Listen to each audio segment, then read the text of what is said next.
할렐루야. 하나님 우리를 사랑하십니다. 하나님 우리와 함께 하십니다.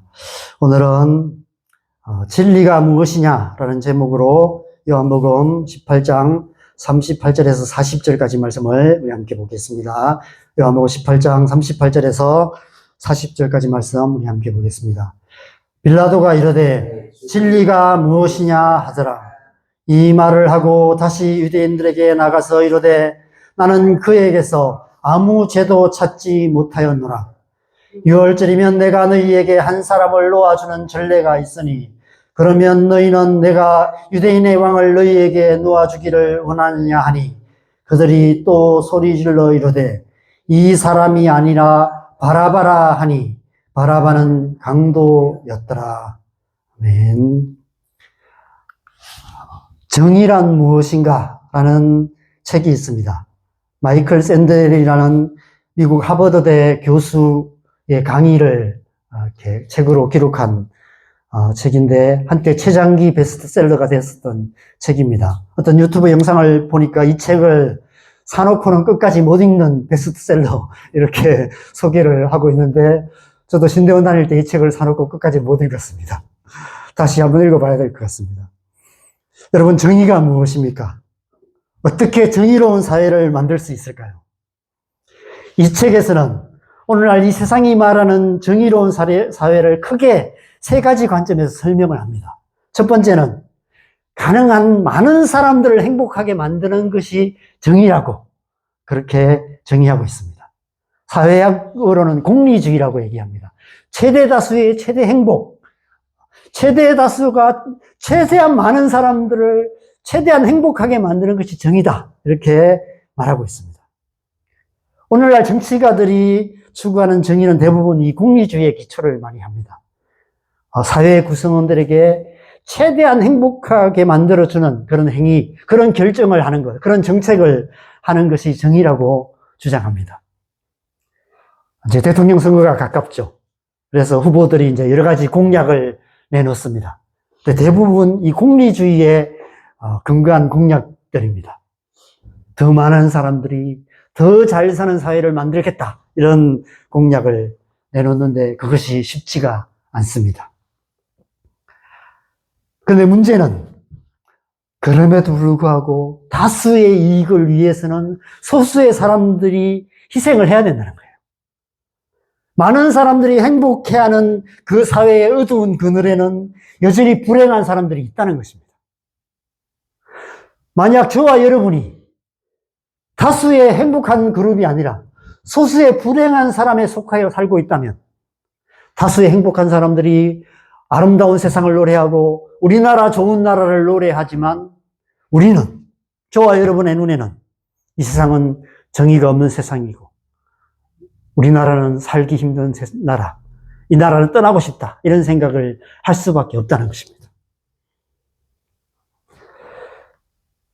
두 번째로 이 책에서는 타인의 자유를 침해하지 않고 개인의 자유를 최대한 보장해 주는 것이 정의라고 이야기합니다. 자유민주주의 국가에서 자유는 가장 중요한 가치이기 때문에 이것도 중요한 정의 중에 하나입니다. 더 많이, 더 자유롭게 만들어주는 것, 더 자유롭게 살아갈 수 있도록 만들어주는 것이 정의의 아주 중요한 요소 중에 하나입니다. 그런데 문제는 개인의 자유를 절대적인 가치로 내세우면 자유를 외치면서 극단적인 행동을 하는 사람들을 통제할 수 없게 된다는 것입니다. 내 입으로 내 마음대로 말하는데 무슨 상관이냐고 이렇게 말하는 사람들이 있습니다. 내 돈 가지고 내 마음대로 쓰는데 당신이 무슨 상관이냐고 이렇게 말하는 사람들이 있습니다. 내가 열심히 일해서 번 돈인데 왜 국가가 세금을 많이 거두어 가냐고 이렇게 불평하는 사람들이 있다는 것입니다.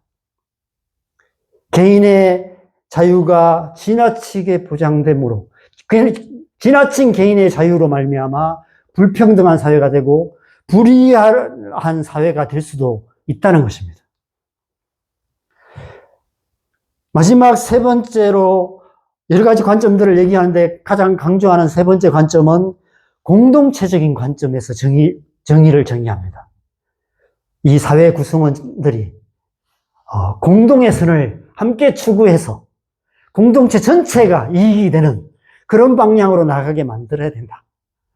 도덕적인 방법, 어떤 종교적인 어떤 그런 것들을 통해서 모든 사람들이 좀 이렇게 희생도 하고 양보도 하고 그렇게 해서 사회 전체가 잘 사는 그런 사회로 만들어 가야 된다. 그런 주장을 하는 것입니다. 그것이 정의다. 이렇게 정의합니다. 그런데 이 역시도 현실적으로는 불가능합니다.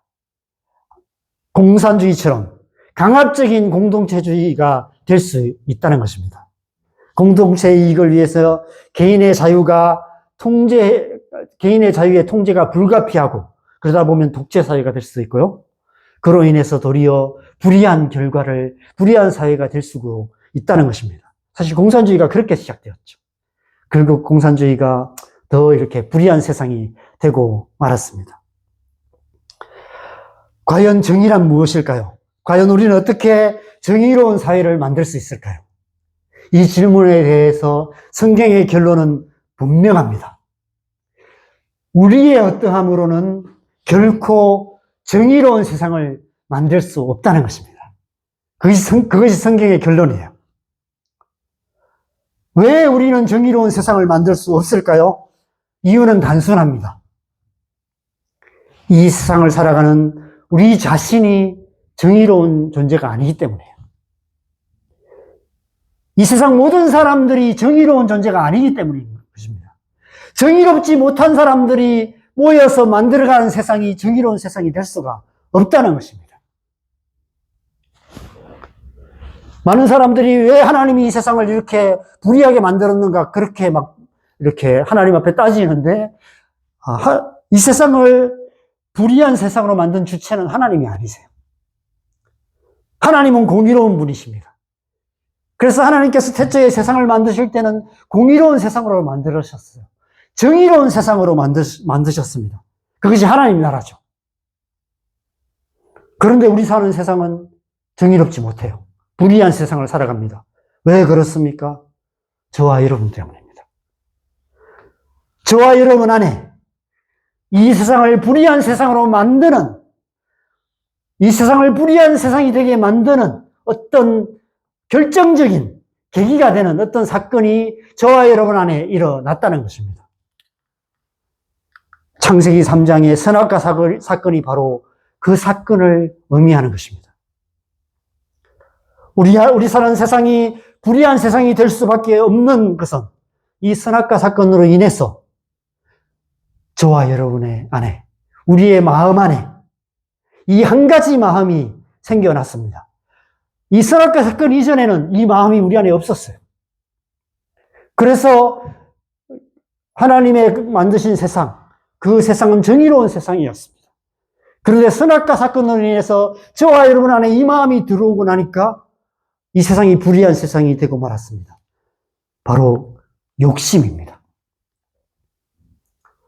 아담과 하와가 선악과를 따먹은 이유가 뭘까요?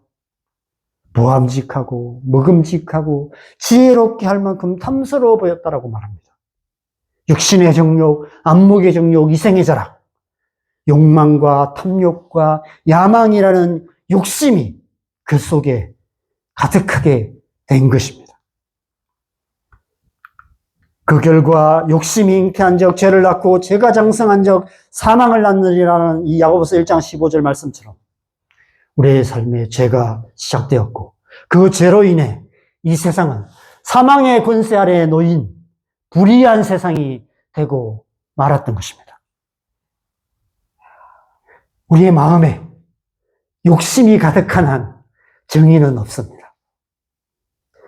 아무리 사회 구조를 잘 만들어 놓아도 그 속에 살아가는 우리가 욕심을 버리지 않는 한 이 세상은 정의로운 세상, 하나님 나라가 될 수 없습니다. 홍수 이후에 하나님께서 바벨탑을 쌓던 자들을 온 지면에 흩어버리신 이유가 바로 이 때문입니다. 여러분, 왜 이 사람들이 바벨탑을 쌓았을까요? 홍수가 다시 나도 멸망하지 않을 수 있는 하늘까지 닿는 높은 탑을 쌓으려 했던 것이 아닐까 생각됩니다. 하나님께서 무지개 언약을 통해서 다시는 홍수로 멸하지 않겠다고 약속하셨지만 그들은 믿지 못했어요. 또다시 세상에 죄악이 가득해지는 것을 보면서 하나님께서 다시 진노하셔서 다시 홍수를 내리시면 어떡하지? 이런 두려움이 그들 안에 계속해서 생겨났을 것입니다. 그 중에 자칭 선지자라는 사람들이 너희들이 더 죄를 지으면 옛날에 노아 시대의 홍수로 멸망한 것처럼 하나님께서 또다시 홍수를 주셔서 이 세상을 멸망하게 하실 것이다. 이런 거짓 선지자들도 많이 일어났을 것입니다. 그래서 홍수가 나도 살아남을 수 있을 만큼 충분히 높은 탑을 쌓아야겠다는 생각을 했을 것입니다. 그런데 여러분, 그 탑을 누가 쌓았을까요? 힘없는 자들, 약한 자들이 쌓았을 것입니다. 힘 있는 자들은 손가락 하나 까딱하지 않았을 거예요. 힘 있는 자들이 모여서 이런 결정을 내렸겠죠. 홍수가 나도 멸망하지 않을 수 있는 높은 탑을 쌓자. 현실적으로 가능하지 않은 이상적인 정책, 많은 정치가들이 그런 정책을 내놓잖아요. 힘 있는 자들이 그런 정책을 내놓습니다. 사람들의 지지를 받고 권력을 잡기 위해서. 이 당시에 권력자들이 이 일을 했어요. 하늘까지 닿는 탑을 어떻게 쌓습니까? 그런데 그런 정책을 만들었어요. 하늘같이 닿는 탑을 쌓아서 홍수가 나도 멸망하지 않고 우리가 다 모여서 행복한 세상을 만들자. 이상적인 세상을 만들자. 여러분, 무거운 돌을 등에 지고 이 높은 탑을 쌓느라고 얼마나 많은 사람들이 죽거나 다쳤을까요? 만약 정말 그들의 계획대로 바벨탑이 완성되고 정말 그들이 생각했던 것처럼 또다시 홍수가 난다면 누가 살아남을까요?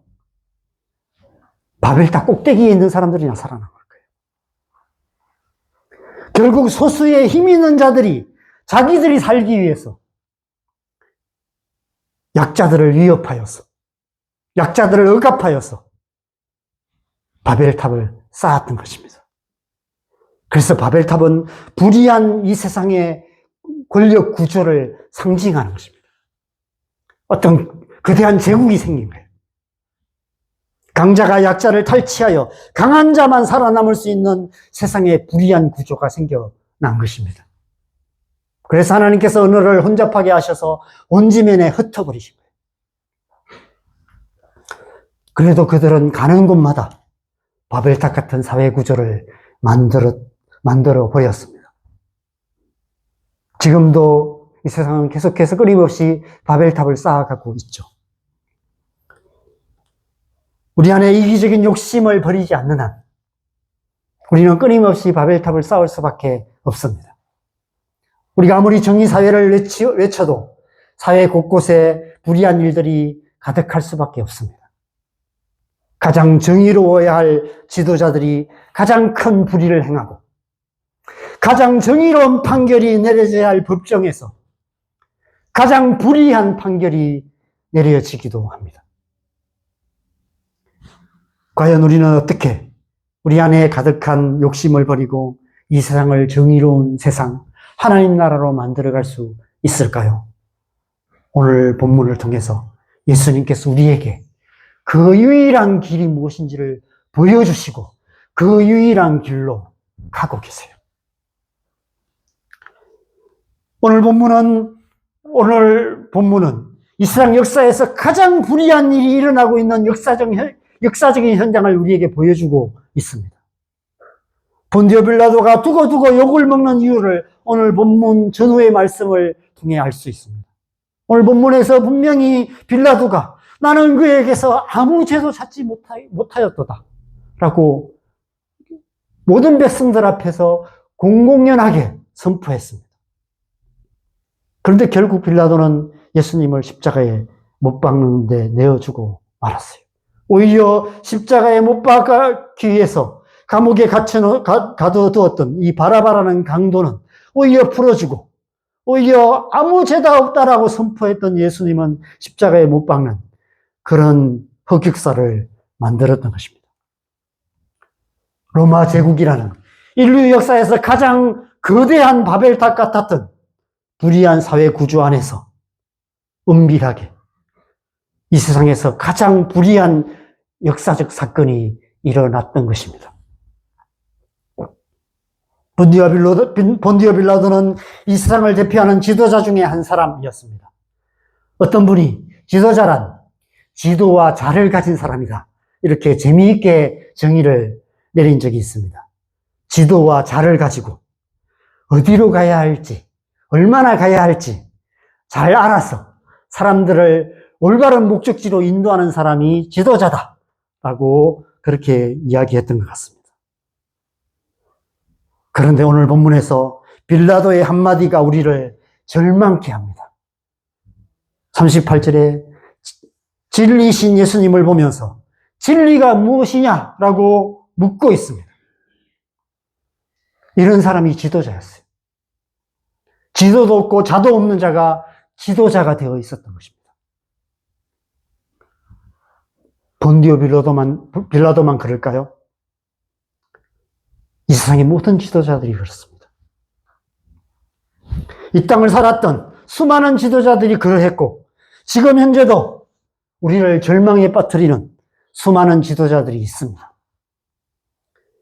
이 세상의 정치 지도자들이, 심지어 교회 지도자조차도 우리를 실망시킬 때가 많이 있습니다. 진리이신 예수님을 향해 진리가 무엇이냐 묻고 있는 본디오 빌라도의 법정에서 과연 올바른 판결이 내려질 수 있을까요? 오늘 본문 이후의 말씀을 보면 아니나 다를까 인류 역사상 가장 불의한 판결이 내려지게 됩니다. 흉악한 죄로 십자가형을 기다리던 바라바라는 강도는 무죄 선고를 받고 풀려납니다. 그리고 아무 죄 없으신 하나님의 아들 예수 그리스도께서 십자가형을 받게 됩니다. 이런 불의한 일이 어디 있겠습니까? 이 세상 모든 나라, 모든 역사에서 수많은 불의한 일들이 일어나고 지금도 일어나고 있지만 이보다 더 불의한 일은 없었습니다.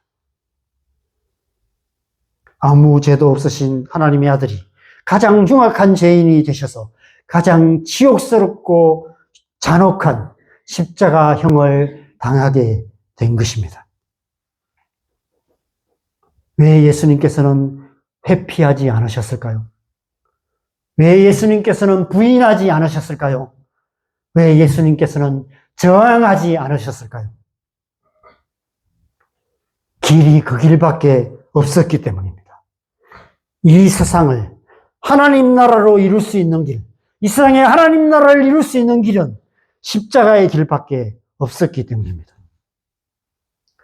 성경이 말씀하시는 정의로운 사회, 정의로운 세상은 앞서 소개해드린 책에서 말하는 그 정도 수준의 정의가 아닙니다. 성경이 말하는 정의로운 세상, 어떤 세상인지를 가장 잘 표현하는 말씀은 아모스 5장 24절입니다. 같이 읽겠습니다. 시작. 오직 정의를 물같이 공의를 마르지 않는 강같이 흐르게 할지어다. 정의가 물같이 흐르는, 공의가 마르지 않는 강같이 흘러가서 저 땅끝까지 흘러가는 가장 가난한 자들조차도, 사회의 가장 어두운 그늘에 있는 사람조차도 이 세상은 정의로운 세상이라고 노래할 수 있는 그런 세상. 창세기 사도행전에 성령께서 임하셨을 때 무리 중에 핍절한 자가, 가난한 자가 아무도 없게 되었다라고 말하는 그런 세상. 그런 세상이 바로 하나님의 나라입니다. 그런 나라를 만드시기 위해서 예수님께서 지금 십자가의 길을 가고 계시는 것입니다. 그렇다면 예수님의 십자가가 어떻게 이런 정의로운 사회, 하나님 나라를 이룰 수 있을까요? 누가복음 17장 21절에 답이 있습니다. 누가복음 17장 21절에 보면 하나님의 나라는 너희 안에 있느니라 라고 말씀하세요. 우리 안에서 하나님 나라가 시작된다는 거예요. 정의는 우리 안에서부터 시작됩니다. 저와 여러분 안에 정의가 있어야만 정의로운 사회가 만들어질 수 있다는 것입니다. 이 세상을 불의한 세상으로 만든 것은 우리 안에 가득한 불의한 욕심이기 때문에 결국 우리의 마음이 변해야, 우리 안에 있는 그 불의한 욕심을 버려야만이 이 세상을 정의로운 세상으로 만들 수 있다는 거예요. 어떻게 우리가 우리 안에 있는 욕심, 우리 안에 있는 이기적인 마음을 버릴 수 있을까요? 내가 욕심을 버려야지 한다고 버려질까요? 많은 어떤 수행을 하는 사람들이 자기 마음을 다스려 보려고 참선도 하고 돌을 닦고 막 금식도 하고 그렇게 합니다. 불교에서는 앉아서 면벽으로 해서 막 앉아서 40일, 100일 그냥 잠도 안 자고 누워서 안 자고 그냥 앉아서 잠도 앉아서 자고 그렇게 면벽하면서 수도를 하기도 합니다. 그렇게 하면 우리의 마음 안에 가득한 욕심을 버릴 수 있을까요? 그래서 예수님께서 십자가의 길을 가신 것입니다. 태초의 혼돈과 공허와 깊음과 흑암의 상태로 되돌아가 버린 우리 안에 들어오시기 위해서입니다. 예수님께서 우리 안에 오셔서 우리의 마음을 새롭게 하시기 위해서입니다. 어떤 일을 하십니까? 갈라디아서 5장 24절입니다. 우리 같이 읽겠습니다. 시작. 그리스도 예수의 사람들은 육체와 함께 그 정욕과 탐심을 십자가에 못 박았느니라. 예수님께서 우리 안에 오셔서 우리 안에 있는 정욕과 탐심을 십자가에 못 박으시고 우리를 그리스도 예수의 사람이 되게 만드시는 것입니다. 쉽게 말해서 우리를 사람 되게 만드시기 위해서 우리 안에 오시는 거예요. 우리를 하나님 사람 되게 만드시기 위해서. 여러분, 우리가 우리의 자녀들이 참 사람 되었으면 좋겠다. 사람다운 사람 되었으면 좋겠다라고 생각하죠. 그래도 우리는 우리의 자녀들에게 어떻게 해줄 수가 없어요. 그냥 잔소리는 할 수 있고요. 우리가 나름대로 조언은 해줄 수 있지만, 결국 우리의 자녀들은 자신의 마음을 따라서 살게 될 거예요. 그 마음에 욕심이 가득하면 욕심을 따라 살 거고요. 그 마음에 나태한 마음이 가득하면 나태하게 살 거고요. 그 마음에 악한 마음이 가득하면 악한 삶을 살 거예요. 마음을 따라서 살 수밖에 없어요. 그래서 우리가 우리의 자녀들을 위해서 기도할 수밖에 없습니다. 우리의 자녀들의 마음에 성령께서 오셔서, 하나님께서 오셔서 우리의 자녀들의 마음을 바꾸어 주시도록, 하나님을 사랑하는 마음 주시고, 하나님 뜻대로 살기를 원하는 마음 주시고, 하나님이 사람답게 만들어 주시도록 기도할 수밖에 없죠. 예수님께서 우리 안에 하시는 일이 그 일이에요. 우리 안에 가득한 정욕과 탐심을 제하시고 우리를 예수 그리스도의 사람이 되게 만드시는 것입니다. 그래서 십자가에 못 박혀 죽으시고 십자가로 길을 여셔서 우리 안에 성령을 보내주세요. 그래서 성령께서 우리 안에 오셔서 우리 안에 재창조의 사역을 하시는 것입니다. 우리를 다시 하나님의 형상으로 만드시는 거예요. 태초의 혼돈과 공허와 흑암과 깊음의 상태로 되돌아가 버린 진흙 같은 우리를 다시 하나님의 형상으로 만들어 가시는 것입니다. 예수님께서 십자가에서 두 손과 발에 못 박히신 의미가 바로 그것입니다. 마치 토기장이가 팔다리를 걷어붙이시고 진흙통에 들어가서 그 진흙을 발로 밟고 손으로 그 진흙을 빚어서 토기를 만들듯이 태초의 혼돈과 공허와 흑암과 깊음의 진흙 같은 상태로 되돌아가 버린 이 세상 속에 예수님께서 두 다리를 걷어붙이시고 들어오셨습니다. 그리고 두 팔을 걷어붙이시고 진흙 같은 우리를 하나님의 형상으로 만들어 가시는 거예요. 예수님께서 자기를 부인하고 자기 십자가를 지고 나를 따르라 말씀하신 의미가 바로 그것입니다. 예수님께서 회피하지 않으시고 부인하지 않으시고 저항하지 않으시고 무기력하게 십자가에 끌려가셔서 가시면서 너희는 나처럼 살지 말라 이렇게 말씀하지 않으셨어요. 불의한 세상 속에서 우리는 예수님의 십자가의 길을 따라가야 하는 것입니다. 나를 따르라 말씀하세요. 자기 십자가를 지고 나를 따르라 말씀하고 계십니다. 이 불의한 세상을 살아가는 동안 우리가 보고 듣고 경험하는 모든 불의에 대해서 회피하지 말라는 거예요. 부인하지 말라는 거예요. 못 본 척하지 말라는 것입니다. 저항하지 말라는 것입니다. 예수님처럼 십자가의 길을 따르라는 것입니다. 우리가 그렇게 예수님처럼 십자가의 길을 따르면 어떤 일이 일어날까요? 우리 안에 성령께서 오셔서 우리를 하나님의 사람으로 만들어 가세요. 우리의 삶을 통해서 하나님 나라를 이루어 가십니다. 우리를 변화시켜 주시는 거예요. 왜 이 불의한 세상 속에 우리를 살게 하셨을까요? 왜 이 고난 많은 세상 속에 살게 하셨을까요? 늘 보고 불의한 일을 보고 당하고 그렇게 살게 하셨을까요? 그런 시간들을 통해서 우리 안에 우리를 하나님의 사람으로 만들어 가시는 것입니다. 우리를 변화시키셔서 우리를 통해서 이 세상을 변화시키시는 거예요. 그럼 우리가 변해야 세상이 변화돼요. 먼저 교회가 교회답게 되어야 이 세상이 정의로운 세상, 하나님 나라에 가까워질 수 있습니다. 그래서 우리는 예수 그리스도를 믿고요. 예수님께서 믿는 자에게 주시는 성령을 받고 우리는 날마다 그 성령의 은혜 가운데 살아가야 하는 것입니다. 성령께서 우리를 하나님의 사람으로 만들어 가시고 우리 안에 하나님 나라가 이루어질 때 우리의 삶을 통해서 우리의 가정에 우리의 이웃들 가운데 우리가 살아가는 이 땅 가운데 하나님 나라가 이루어지게 되는 것이죠. 그것이 전부일까요? 그보다 더 놀라운 일이 있습니다. 요한복음 15장 7절입니다. 같이 읽겠습니다. 시작. 너희가 내 안에 거하고 내 말이 너희 안에 거하면 무엇이든지 원하는 대로 구하라. 그리하면 이루리라. 우리의 기도를 통해서 하나님께서 이 세상에 하나님 나라를 이루실 거라고 약속하고 계세요.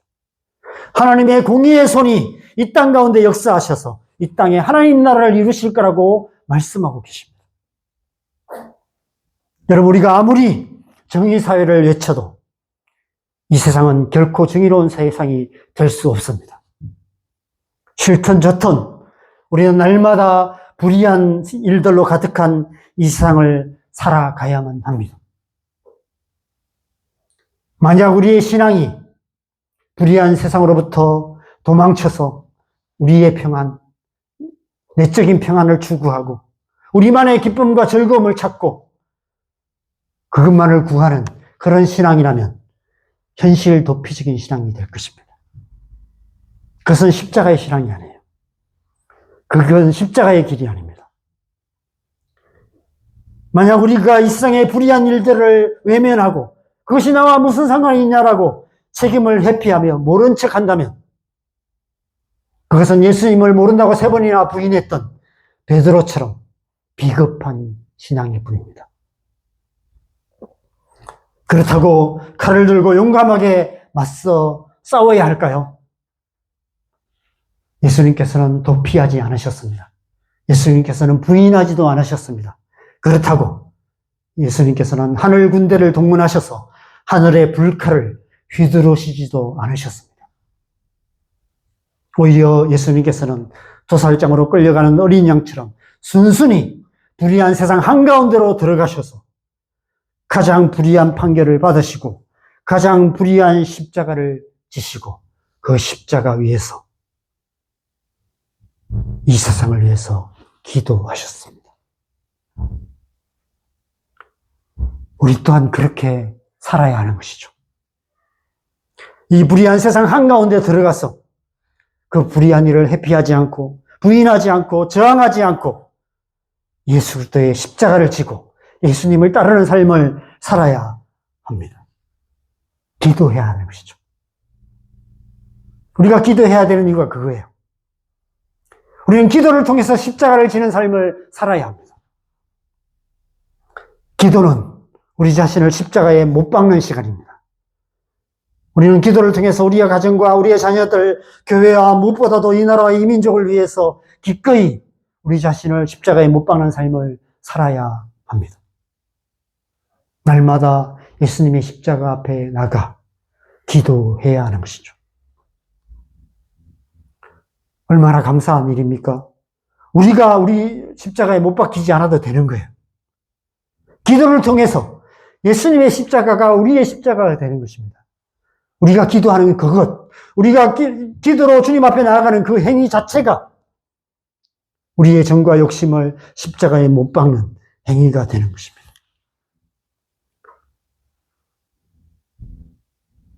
우리가 기도 안 할 이유가 없는 거예요. 우리의 삶의 문제들, 이 세상의 불의한 일들에 대해서 어쩔 수 없는 일이라고 책임 회피하고 우리와 상관없는 일이라고 모른 척 외면하고 세상 사람들처럼 거친 비난의 말을 쏟아놓는 것이 아니라 그 모든 것들을 가슴에 품고 고통하면서 그 불의한 일을 보면서 마음 아파하면서 예수님의 십자가 앞에 가지고 나가 기도해야 하는 것입니다. 기도하되 마음을 쏟으며 정말 십자가의 앞에서 피를 쏟는 것 같은, 피를 토하는 것 같은 그런 마음으로 기도해야 하는 것입니다. 하나님의 공의의 손길이 역사하시도록, 하나님 나라가 이루어지도록 우리가 간절하게 주님 앞에 기도해야 하는 것입니다. 그리스도인은 진리가 무엇이냐라고 묻는 세상을 향해서 기도로 응답하는 사람들입니다. 기도로 십자가의 길을 가며 기도로 하나님 나라를 이루어가는 사람들입니다. 절망하고 낙심하고 좌절하는 사람들, 그들을 위해서 기도할 때 우리의 기도를 통해서 하나님께서 기도에 응답하시고 그 절망에 있는 사람들을 구원하여 주시는 역사가 우리의 기도를 통해서 일어나는 것입니다. 기도를 통해서 우리 안에 하나님 나라가 이루어지고, 기도를 통해서 우리의 가정에 하나님 나라가 이루어지고, 기도를 통해서 우리의 자녀들의 삶 속에 하나님께서 역사하시고, 기도를 통해서 이 나라 이 민족 가운데 하나님께서 일하시고 역사하시는 것을 우리가 우리의 기도를 통해서 증거해 나가야 하는 것이죠. 그것이 십자가를 지는 거예요. 그래서 더욱 간절하게 기도해야 하는 것입니다. 우리가 그렇게 기도할 때 정의가 물같이, 공의가 마르지 않는 강같이 흐르는 하나님 나라가 이루어지게 되는 것입니다. 하나님께서 그런 하나님의 사람으로 우리를 부르시고 이 세상 한가운데 살아가게 하세요. 그래서 우리는 불의한 세상 속으로 들어가야 합니다. 외면하지 말아야 돼요. 함께 고통해야 합니다. 뉴스를 봐야 돼요. 뉴스를 보고 싶지가 않을 때가 있습니다. 보기 싫어요. 그냥 안 보고 살고 싶어요. 너무 괴로워서. 그래도 뉴스를 보면서 고통해야 합니다. 피 흘리는 마음으로 기도해야 합니다. 우리의 자녀들 살아가는 모습, 저렇게 살면 안 되는데 안타까워하면서 그 아이 자녀들을 품고 주님 앞에 나가 기도해야 합니다. 어제 뉴스를 보니까 우리나라의 청년들 가운데 편의점 갈 때 빼고는 밖에 안 나가는 청년이 54만 명이라고 합니다. 원눈형 외톨이라고 하죠. 계속해서 그런 아이들이 있습니다. 저희 아이도 그렇고요. 우리 교회에도 그렇고요. 남산교회에도 그런 아이들 많이 있습니다.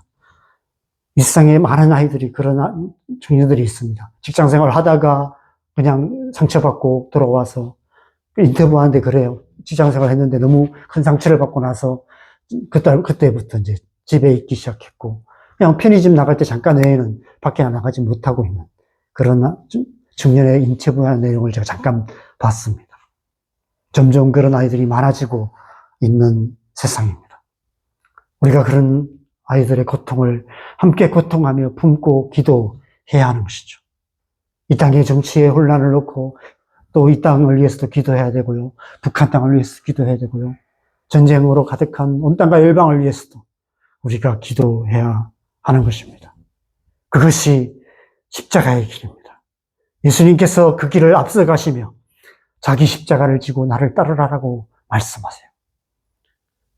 우리가 그 기도의 십자가를 지고 주님을 따르며 진리가 무엇이냐라고 묻는 이 세상을 향해서 기도로 진리가 무엇인지, 진리이신 예수 그리스도를 전하며 그 하나님 나라의 정의를 이 땅 가운데 이루어가는 삶을 살아가야 하는 것입니다. 그것이 하나님의 백성의 삶이고, 그런 삶을 살아갈 때 우리는 하나님의 백성다운 백성이 될 수 있는 것입니다. 이 한 주간 그런 삶을 살아가는 저와 여러분 되시기를 바랍니다. 기도로 하나님 나라 이루어가는 저와 여러분 되시기를 주님의 이름으로 간절히 축원합니다. 우리 함께 찬양하고 기도하겠습니다. 우리 찬송가 370장 함께 찬양하겠습니다.